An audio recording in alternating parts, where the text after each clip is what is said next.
Buenas tardes, queridos hermanos. Estamos reunidos un día más para meditar en la epístola de Santiago en esta serie que hemos titulado Santiago, la fe que obra. Y el día de hoy nos convoca la última reflexión en torno al libro de Santiago, que va a estar concentrado en el capítulo 5 de los versos 19 al 20. La verdad es que ha sido una serie bastante desafiante para todos nosotros, dado que Santiago nos propone una perspectiva muy práctica de lo que es ciertamente vivir nuestra fe. Si nosotros nos decimos ser hijos de Dios, entonces cuando las circunstancias así lo ameritan, debemos actuar como hijos de Dios. Y es así como a lo largo de todos estos sermones hemos conseguido conocer la voluntad de Dios, precisamente allí, en lo que nosotros podríamos decir, cuando las papas queman, allí cuando las circunstancias son adversas, realmente comportarnos como hijos de Dios. Y comenzar diciendo que toda vez que nosotros intentamos definir términos de manera teórica, dichas definiciones muchas veces se quedan cortas. Claramente debemos recordar que toda definición, por término general, es realizada en condiciones ideales. Pero hay muchas cosas en la práctica, ¿cierto? Ahí en el área chica, que nos hacen ver a nosotros que la definición es un poco más amplia. Nosotros esto lo podemos ejemplificar cuando, por ejemplo, nosotros definimos qué es una madre, qué es un padre, o qué es un hijo. Existen muchas definiciones de estos términos, ¿cierto?, asociados a la familia en condiciones ideales. Principalmente, las definiciones no se hacen cargo de muchas circunstancias que ciertamente definen ciertos conceptos. Y es por eso que, si nosotros pensamos en términos genéricos, un hijo, cuando es pequeño, debe estar allí, dependiendo de su padre, siendo alimentado por sus padres, sustentados por ellos, ¿cierto?, estudiando en el colegio. Pero vemos otras realidades. Vemos realidades de hijos pequeños que de una u otra forma deben ellos salir a trabajar para complementar el sustento diario, mensual, que en su familia es muy escaso. Entonces, a veces esas cosas, ¿cierto?, esos aspectos que se escapan de la definición, ¿cierto?, general de qué es lo que es, en este caso, ¿cierto?, un hijo, padre o madre, etcétera, deben ser ciertamente resueltas, deben ser tomadas en cuenta para ciertamente definir bien las cosas. Y acá en particular, en estos dos versículos, ¿cierto?, del capítulo 5, es que vemos nosotros cómo de cierta forma Santiago define una comunidad de creyentes. En primer lugar, entonces, hermanos, revisemos cómo una verdadera comunidad es un instrumento de corrección del mal camino. Y esto tiene mucho sentido en el texto que nosotros estamos leyendo. Hace mucho sentido porque acá Santiago propone y dice: hermanos, si alguno de vosotros se ha extraviado de la verdad y alguno le hace volver, sepa que el que haga volver al pecador del error de su camino salvará de muerte un alma y cubrirá multitud de pecados. Yo me lo imaginaba de la siguiente forma. Lo que Santiago está proponiendo acá es en primer lugar lo siguiente. Él propone un proceso iterativo mediante el cual la iglesia se hace cargo, o la comunidad se hace cargo de sus propios miembros para hacerles bien. Y acá por lo menos hay tres variables que nosotros podemos definir. Primero, vamos a decirlo de esta forma, tenemos un cristiano que está errado, ¿cierto? Un cristiano que se ha errado el camino, ¿cierto? Se ha apartado del camino. Por otro lado, tenemos un cristiano, pongámoslo en estos términos, iluminado, ¿cierto? Que esta comunión tiene con el Señor y se da cuenta que su hermano está en un error. Y en tercer lugar tenemos una comunidad abierta, ¿cierto?, dispuesta a hacerse cargo de su hermano que ciertamente está errado. Entonces el proceso o la iteración es más o menos así. Entonces, si existe un cristiano que está errado en el camino, entonces el cristiano iluminado se da cuenta de esto va, le exhorta, ¿cierto? Le comunica en qué ha errado, le comunica en qué está mal, para después, posteriormente, tener una comunidad que abraza a ese hermano, ¿cierto? Lo trae nuevamente al Señor para que vuelvan a ser comunidad. Entonces el proceso es ese. Hay alguien que está mal, hay alguien que le corrige, para que esos dos, en definitiva, puedan volver a estar en comunión en esta comunidad de creyentes. ¿Y qué alegría produce eso, hermanos? ¿Qué alegría produce, ciertamente, saber que contamos con una familia de fe que se preocupa por nuestros problemas? No que simplemente deja que nos vayamos, no que simplemente deja que simplemente hagamos lo que queramos, ¿cierto? Independiente que estemos mal. No, una comunidad que se preocupa de los suyos. Una comunidad que ama a los suyos.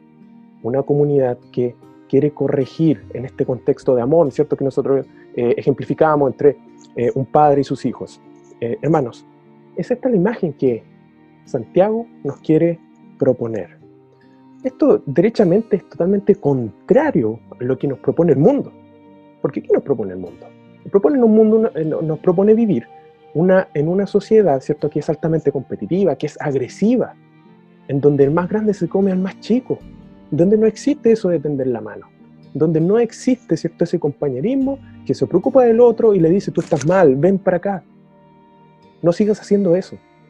Hermanos, nosotros como comunidad de creyentes somos llamados a vivir en amor, en hacernos cargo del otro, en corregir al otro, pero en el contexto del amor, para que no se pierda, para que siga disfrutando de las bendiciones que es vivir en comunidad y en una comunidad que cree en el Señor.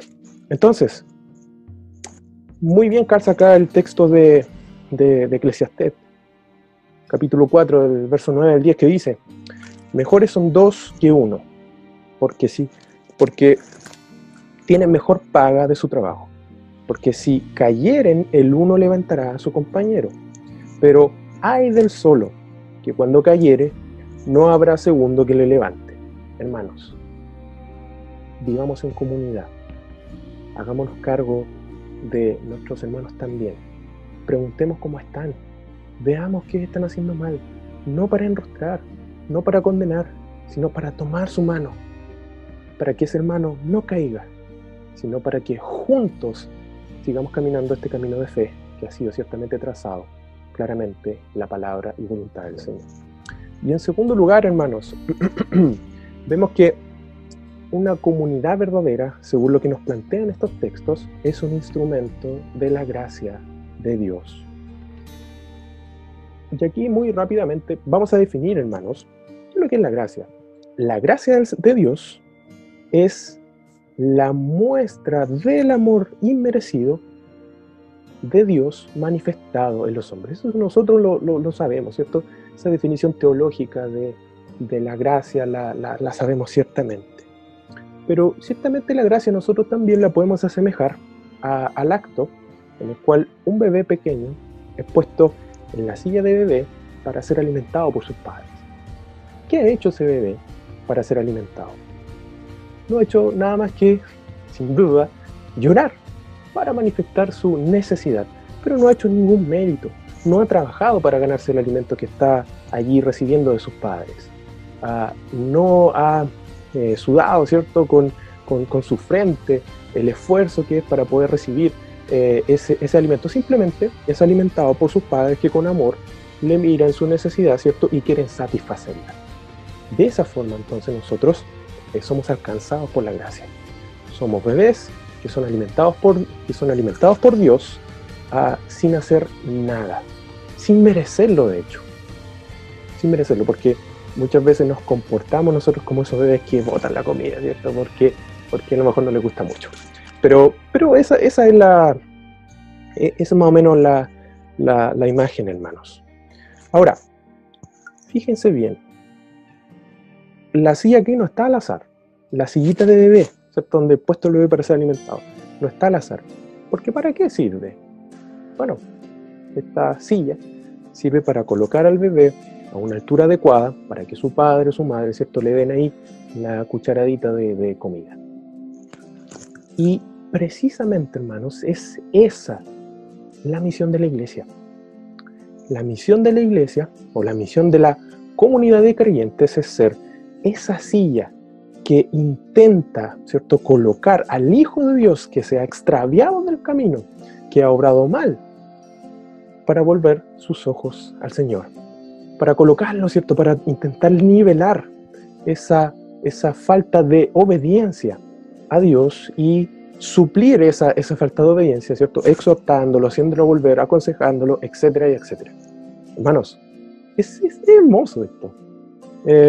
Esto ciertamente es tremendo porque da un sentido de comunidad, ¿cierto?, un sentido de amor a los creyentes. Esto se trata de vivir una vida que considera al otro como un verdadero hermano, que quiere saber del otro, que quiere saber sus necesidades para orar, y a veces no tan solo para orar, sino también para tender la mano y ayudarle.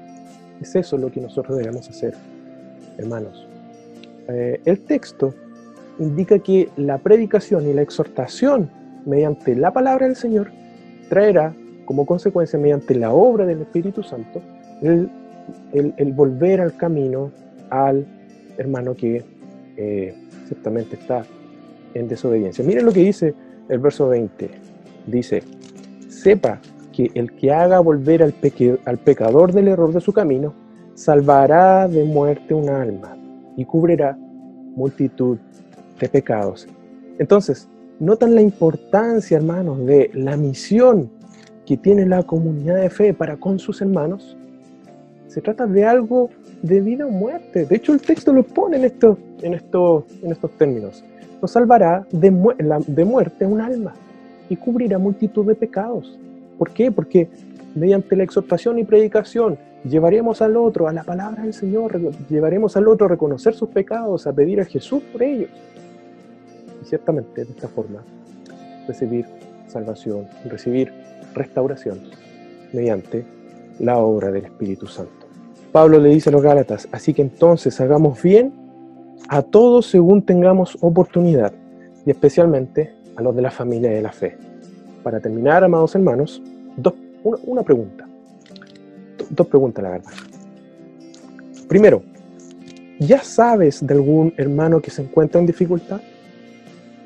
Que por alguna u otra razón ha dejado de congregarse, o en esta circunstancia ha dejado de asistir, ¿cierto?, a las reuniones, no sé, los días lunes de oración a través de Zoom, o ha dejado de ver las predicaciones los días domingos, ha dejado de comunicarse contigo los días de la semana.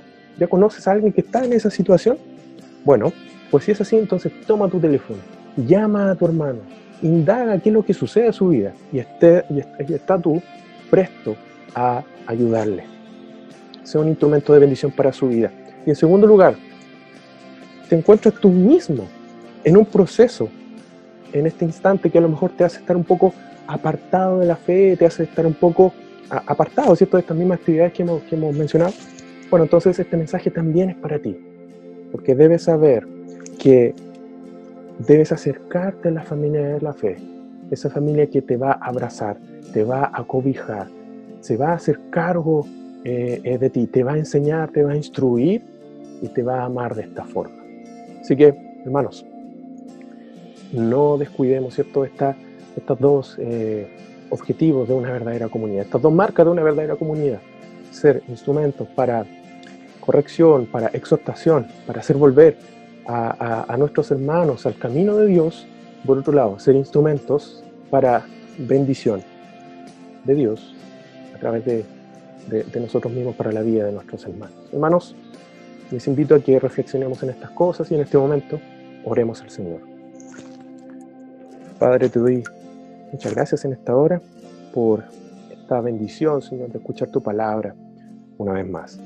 Ayúdanos y exhórtanos en este momento a través de tu palabra, para que seamos una verdadera comunidad, una comunidad que ama a su hermano, una comunidad que ama al que tiene al lado, que quiere indagar en su vida para hacerle bien, para suplir sus necesidades, para orar por él, para escucharle, para exhortarle, pero también para saber que cuando está en dificultad, la mano de otro va a ser extendida para que sea su vida bendecida. Señor, ayúdanos a vivir la coherencia de tu palabra, la coherencia de lo que es ser una verdadera comunidad de creyentes. En el nombre de Jesús, amén.